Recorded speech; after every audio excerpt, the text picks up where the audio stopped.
Buenos días, buenas tardes o buenas noches a todos los radio errantes o radio R escuchantes, como queráis. Me ha pedido Mario que le diga una serie de cosas a la audiencia sobre las TERF o Trans-Exclusionary Radical Feminists, que bueno, pues están dando bastante que hablar últimamente. Bien. Pues empiezo por una...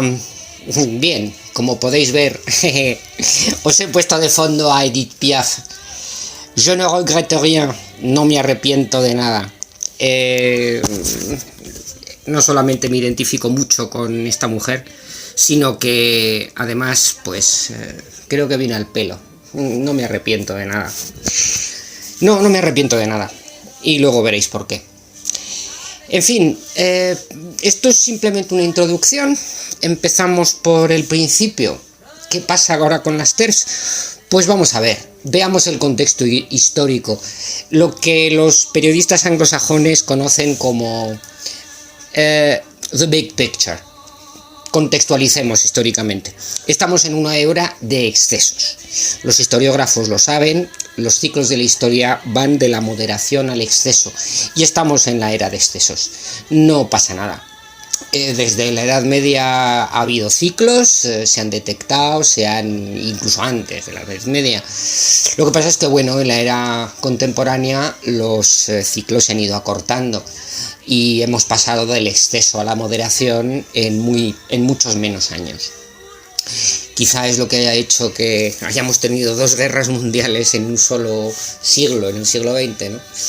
Y espera que ahora, bueno, pues a lo mejor las guerras mundiales se están librando otra vez, pero en lugar de librarse con las armas, pues se libran de otra manera. Bien, pues vamos al movimiento TERF en sí mismo. El movimiento TERF es un posicionamiento teórico acerca del binomio sexo-género.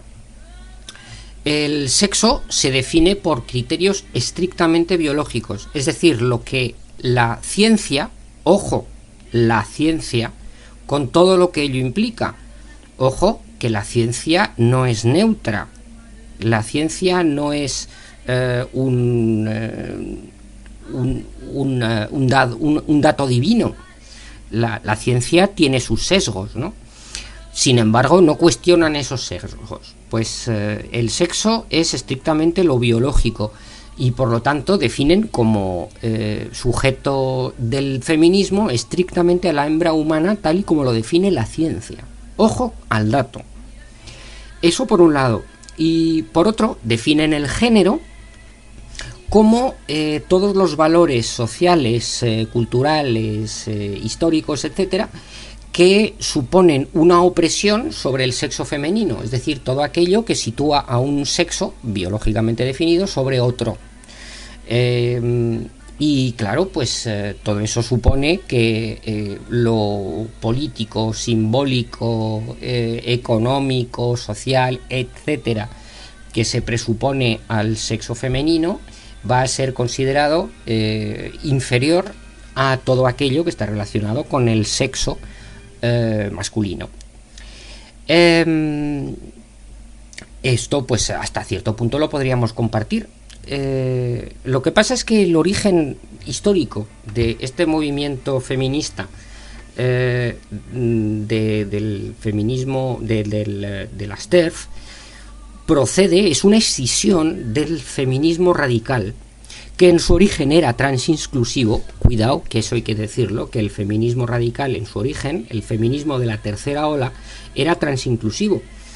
Monique Wittig, dentro de ese movimiento, decía: yo soy lesbiana, no soy mujer, lo cual ya era parcialmente una declaración de principios que podría parecer que coincide con el movimiento TERF.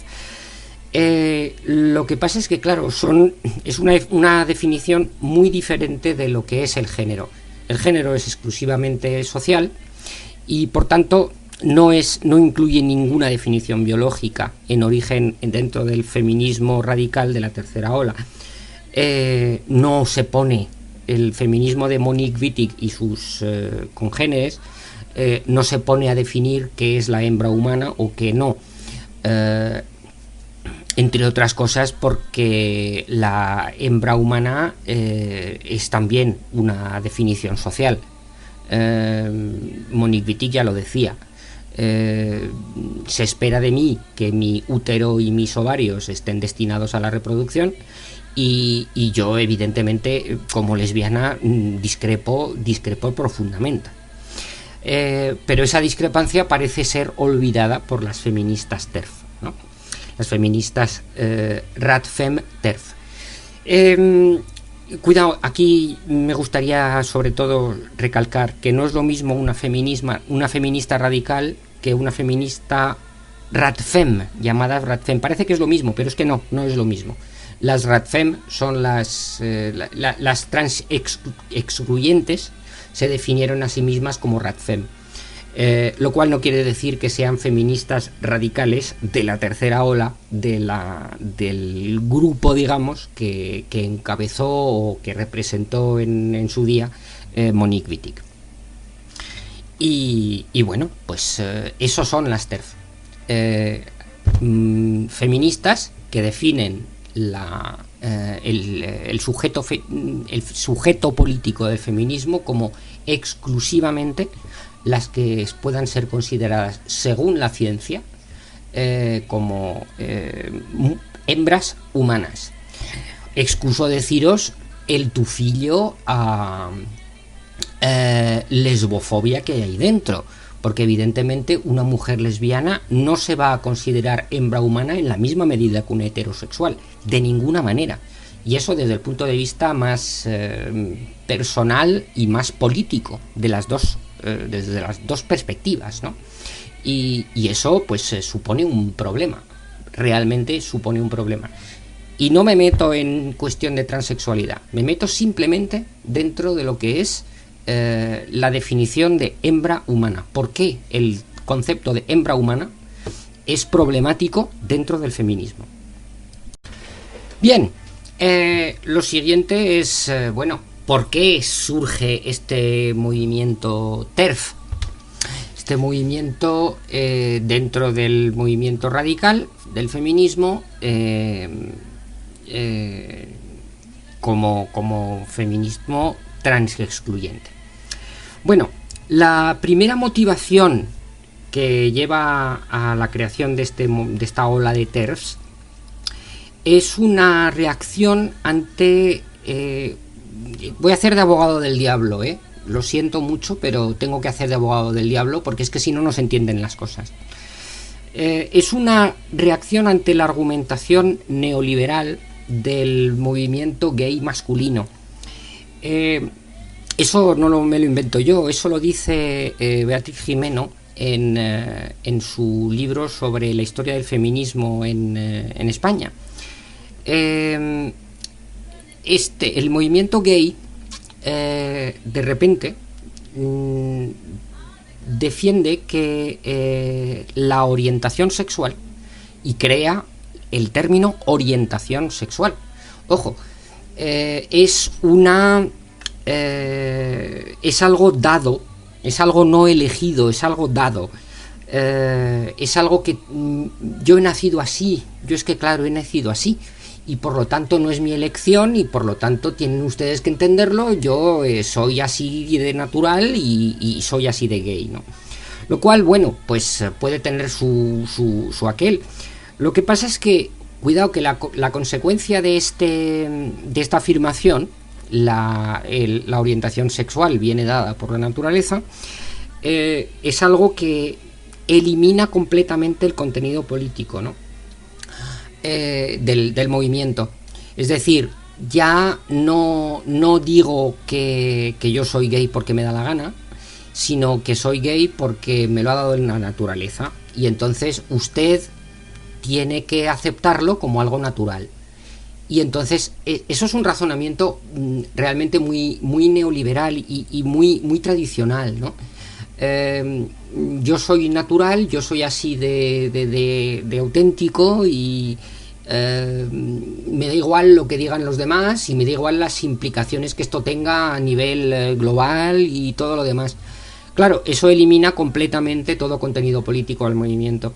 Y eso pues lo vieron un grupo de feministas radicales y reaccionaron contra eso porque dijeron, alto, que esto no puede ser, ¿no? Ojo, que hay una contradicción dentro de esa afirmación, ¿no? Pero no deja de ser cierto, ¿no? Y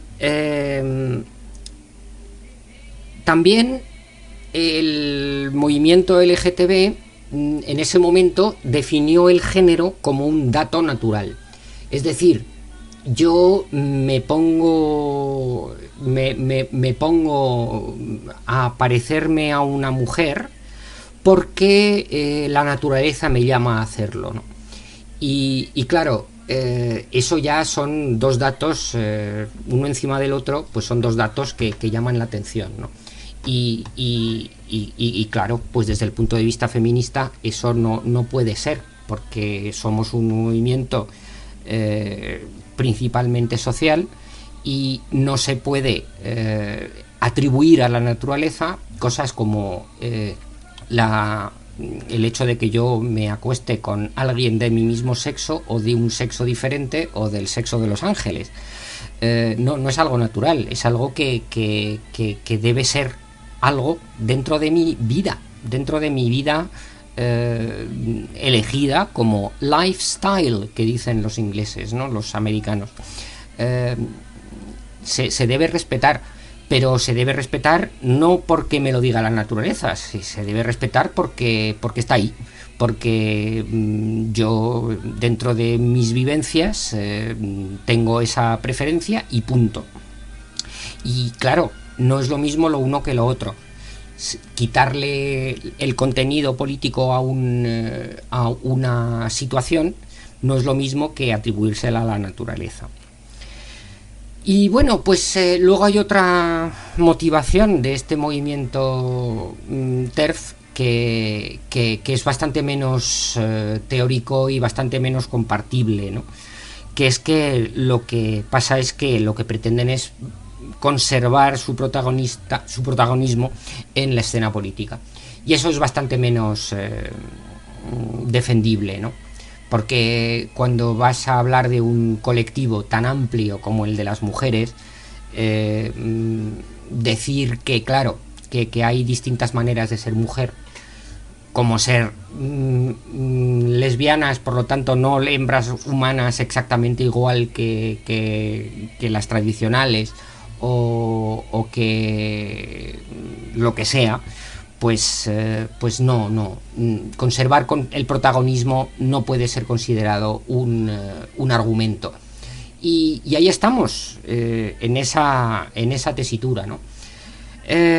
Realmente yo no me atrevería a decir que nos odian, pero desde luego a las mujeres transexuales, según esta óptica, nos segregan, eso sí, nos segregan con toda claridad.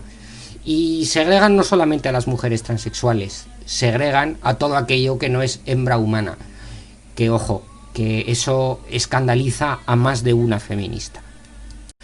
Vamos a las consecuencias de todo este asunto.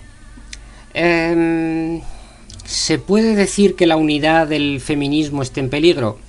Pues yo creo que no. Vamos a desdramatizar un poco. Por lo menos no más que la unidad de la izquierda, por ejemplo.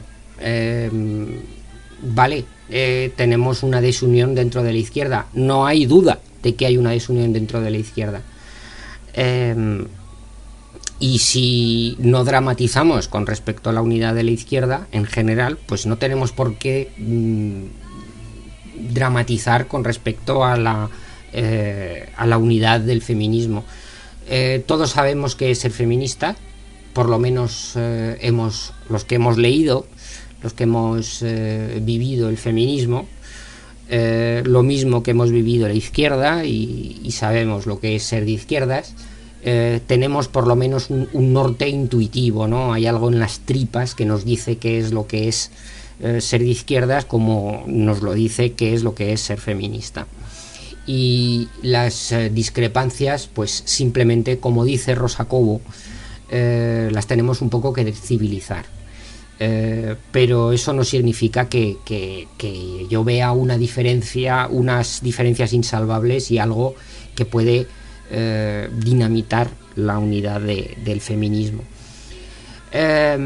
Es cierto que hay coincidencias entre las TERF y la ultraderecha, pero bueno, es que esas coincidencias se dan también en otras cosas, y cuando hay coincidencia de objetivos, no tiene por qué haber coincidencia de motivos, y creo que eso es la clave. Por ejemplo, voy a poner un ejemplo: la lucha en contra de los vientres de alquiler o el abolicionismo de la prostitución, pues oye, da la casualidad de que coincidimos feministas, abolicionistas y abolicionistas de la explotación reproductiva con la familia, los defensores de la familia tradicional. ¿Quiere eso decir que estamos de acuerdo en unirnos a los católicos en la lucha contra los vientres de alquiler? Porque no, es que la motivación es completamente distinta, ¿no? Los vientres de alquiler es algo que las feministas nos oponemos porque supone una explotación de las capacidades reproductivas de las mujeres. Y el abolicionismo de la prostitución, pues no lo hacemos por motivos morales en absoluto, porque nos parezca mal que una mujer folle con quien le da la gana. Y de hecho, desde el feminismo jamás se ha pretendido condenar o estigmatizar a las mujeres en situación de prostitución. Al contrario, se pretende ayudarlas a salir de ese pozo, ¿no? Y de esa pues simplemente concienciarlas. Es una cuestión de concienciación, lo cual no significa que estemos de acuerdo con las de la ultraderecha. El feminismo liberal, el libfem, nos reprocha a las abolicionistas que es que estamos de acuerdo con la Iglesia Católica. Por favor, que no es así. Y simplemente eso, sí, que haya coincidencias en los objetivos no significa que haya una coincidencia en los motivos. Que en un futuro próximo podrían verse ultraderechistas y feministas radfem votando en el mismo sentido en un parlamento. Pues se podría dar, hombre, no es imposible, desde luego, no es imposible, pero eso no significa que haya una conspiración ultraderecha TERF contra las mujeres trans. No tiene sentido, no lo es, y lo sostendré siempre. Finalmente, a sugerencia de Mario, quisiera dar algunas ideas para superar toda esta guerra que se ha montado dentro del feminismo entre trans excluyentes y trans inclusivas, ¿no? Pues creo que todo se centra en generar un nuevo discurso sobre la transexualidad y sobre todo desde la transexualidad, porque ahí, claro, lógicamente las mujeres transexuales tenemos que ser las protagonistas, ¿no?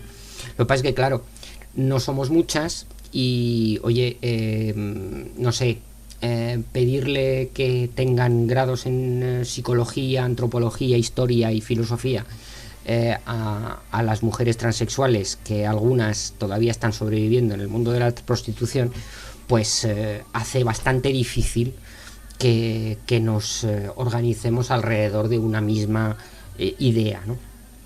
Y de una misma forma de expresarla también, ¿no? Con todas las cargas culturales, históricas y mentales, etcétera, que tenemos encima, ¿no? Porque somos víctimas del patriarcado de la misma manera que todas las demás. De hecho, ser de izquierdas es estar en contra del patriarcado. O sea que básicamente y me gustaría que todo el mundo se diera cuenta de eso, ¿no? Que si estamos todas en contra del patriarcado, pues tenemos que ser abolicionistas de la prostitución, abolicionistas del género, abolicionistas de todo, ¿no? Abolicionistas de todo aquello que nos recuerde maneras antiguas de hacer las cosas, ¿no? Y maneras antiguas de pensar, implicaciones antiguas sobre la condición humana en general. Entonces, claro, este discurso sobre y desde la transexualidad debe basarse en tres cosas, ¿no? En principio, manifestar una obviedad: existe, la transexualidad existe. Y ha existido siempre, es decir, tenemos ejemplos de transexualidad desde muy atrás, y desde épocas en que ser mujer era todavía más peligroso y mortal de necesidad de lo que es todavía hoy, y sin embargo existía. O sea que digo yo que alguna motivación, algo más que ponerse tacones y llevar el pelo largo, hay en esto de la transexualidad. Es que es una obviedad, ¿vale? Bien, esto es lo primero. Lo segundo es una redefinición biológica del sexo. Dejemos de hablar ya de que yo elijo mi género. No. A ver, esto es una cuestión de sexo, no es una cuestión de género. La transexualidad es una cuestión de sexo y no de género. Desde la biología hay dudas razonables sobre lo que es realmente la diferencia hombre-mujer, lo que es macho humano y hembra humana. No está tan claro. Hay demasiados ejemplos de intersexualidad. Se ha sugerido desde instancias académicas que la transexualidad podría ser un tipo particular de intersexualidad, y de la intersexualidad nadie duda, existe y ya está, es 1 de cada 1000 nacimientos, lo cual no es moco de pavo, ojito. Y bueno, pues dentro de ese 1 por 1000, pues hay una parte que es transexual y no intersexual, y punto. Es decir, hay algo que nos lleva hacia el sexo femenino, a las mujeres trans, y ya está, y no hay que darle más vueltas. Hay demasiadas zonas oscuras y demasiados desconocimientos sobre el cerebro como para no, por lo menos, conceder esa duda razonable sobre lo que es el sexo realmente. El sexo es solamente XX o XY, pene y testículos frente a útero y ovarios. Por favor, no seamos tan simplistas, ¿de acuerdo? Hay demasiadas dudas razonables. No se ha podido detectar, en contra de algunas voces que se ha dicho, que es que hay una parte del cerebro que nace con la persona y que nos dice si somos hombres o mujeres. No, eso ya se ha demostrado que eso no es cierto. No es esa parte del cerebro la que nos dice si somos mujeres u hombres. Yo lo llegué a creer en un momento, en el pasado, pero ya está demostrado científicamente que eso no es, y no hay más vueltas, ¿no? Sin embargo, bueno, pues tengo una psicoterapeuta que es conocedora de la neurociencia, y ahí pues hay muchas cosas que me llevan a la conclusión de que un niño o niña puede buscar una imagen de sí mismo o sí misma en cosas que no son su propia genitalidad, que es la genitalidad de alguien que es distinta o distinto a lo que tienen entre las piernas, ¿no?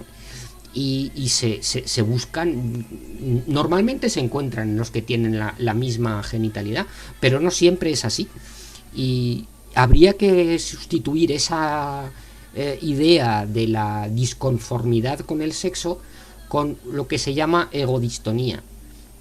Egosintonía frente a egodistonía. La mayor parte de la gente es egosintónica, pero es que las mujeres transexuales o los hombres transexuales somos egodistónicos, y ya está. Es decir, buscamos una identificación donde nos encontramos cómodas o cómodos.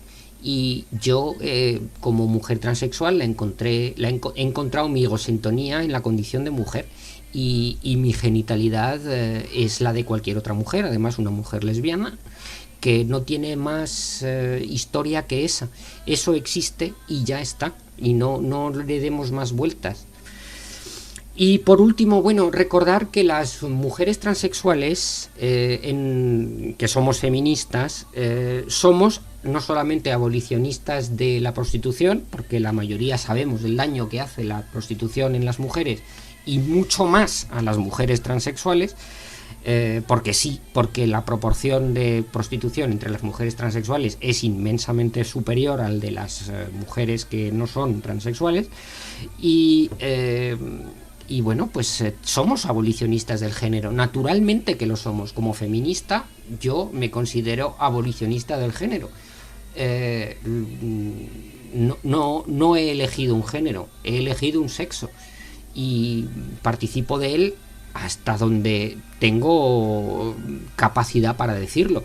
Evidentemente, una mujer transexual no debería, como feminista, meterse nunca en cosas como discusiones como la endometriosis, la violencia obstétrica, la ablación del clítoris, y ese tipo de cosas, porque en eso no estamos afectadas. Y en eso, pues igual que cuando damos un paso atrás, cuando hablan las mujeres racializadas, las blancas nos damos un pasito atrás y apoyamos su lucha, que es una lucha distinta, pero la apoyamos y ya está.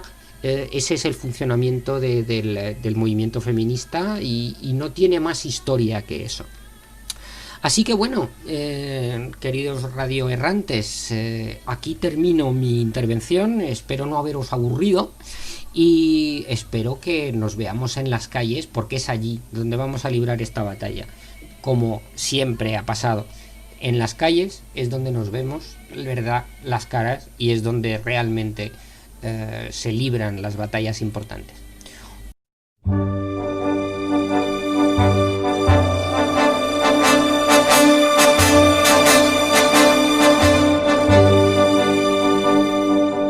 Non, rien de rien. Non, je ne regrette rien, ni le bien qu'on m'a fait, ni le mal, tout ça m'est bien égal. Non, rien de rien. Non, je ne regrette rien. C'est payé, balayé, oublié. Je me fous du passé. Avec mes souvenirs, j'ai allumé le feu, mes chagrins, mes plaisirs. Je n'ai plus besoin de balayer les amours avec leur trémolo, balayer pour toujours. Je repars à zéro. Non, rien de rien. Non, je ne regrette rien, ni le bien qu'on m'a fait, ni le mal, tout ça m'est bien égal.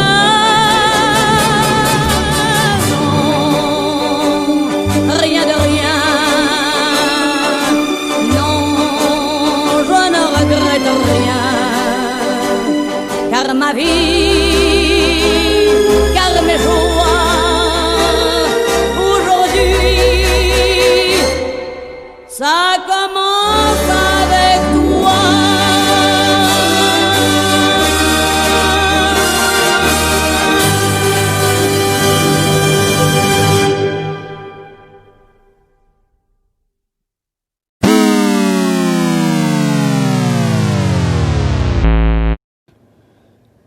Muchas gracias, Olga, por esta espectacular masterclass sobre TERFs y feminismo, transfeminismo, etcétera, que nos has dejado. Y vamos ya con unas noticias breves antes de despedirnos. La primera es que la República de Montenegro aprueba una ley de uniones civiles entre personas del mismo sexo. La medida, que deja fuera la adopción, ha sido promovida por el gobierno montenegrino para dar impulso al ingreso del país en la Unión Europea. El futbolista inglés Thomas Beattie sale públicamente del armario varios años después de retirarse del balompié profesional. Beattie, retirado del fútbol desde 2015, ha utilizado Instagram para su declaración. Mientras tanto, otro jugador en activo asegura en una carta anónima que es gay, pero rechaza visibilizarse públicamente por el momento. Vamos con la siguiente, que es lo que nos comentaba antes Luis en la entrevista. El Parlamento de Gabón deroga la penalización de las relaciones homosexuales. La despenalización se ha producido un año después de que las relaciones entre personas del mismo sexo se incluyeran en el nuevo Código Penal entre los delitos contra la moral. ¡Qué barbaridad! Otra más positiva, esta vez el récord de matrimonios entre personas del mismo sexo en España en 2019. Por primera vez se celebraron más de 5.000 bodas. A punto de cumplirse 15 años de la aprobación, bueno, se han cumplido ya, de la aprobación definitiva del matrimonio igualitario en España, la institución goza de su mejor salud. El pasado año se celebraron 5.108 bodas entre personas del mismo sexo. La campaña de Correos por el Orgullo 2020 se convierte en un éxito pese al ridículo boicot de la ultraderecha. Con el lema No solo amarillo, Correos ha conseguido amortizar en pocos días la inversión realizada y alcanzar un impacto publicitario que ha rebasado con creces las expectativas, de lo cual nos alegramos mucho. Y por último, esta vez ya una nota triste, asesinado el activista trans colombiano Mateo López. López fue asesinado a balazos mientras organizaba una comida comunitaria. La Comisión Interamericana de Derechos Humanos ha solicitado a Colombia investigar si el crimen está relacionado con su identidad de género. Una noticia lamentable para terminar, pero así es la vida. Y con esto llegamos ya al final. Muchas gracias a todas, todos, todes, todis y todos por haber escuchado el podcast completo por partes. Nos pueden escuchar en anchor.fm/Somos Iguales y también a través de las redes sociales de Facebook, las páginas Somos Iguales y la página Radio Sanadú, y también en YouTube en el canal de Radio R. Y igualmente tanto Olga Baselga como Luis Migueles, que han sido nuestros invitados de hoy, lo colgarán en sus respectivas redes, con lo cual pues tienen bastante por donde escucharnos y bastante con lo que entretenerse. Hasta el próximo, que espero sea como máximo en una semana, 10 días. Muchas gracias por su atención y sean felices.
Se critican, que critiquen.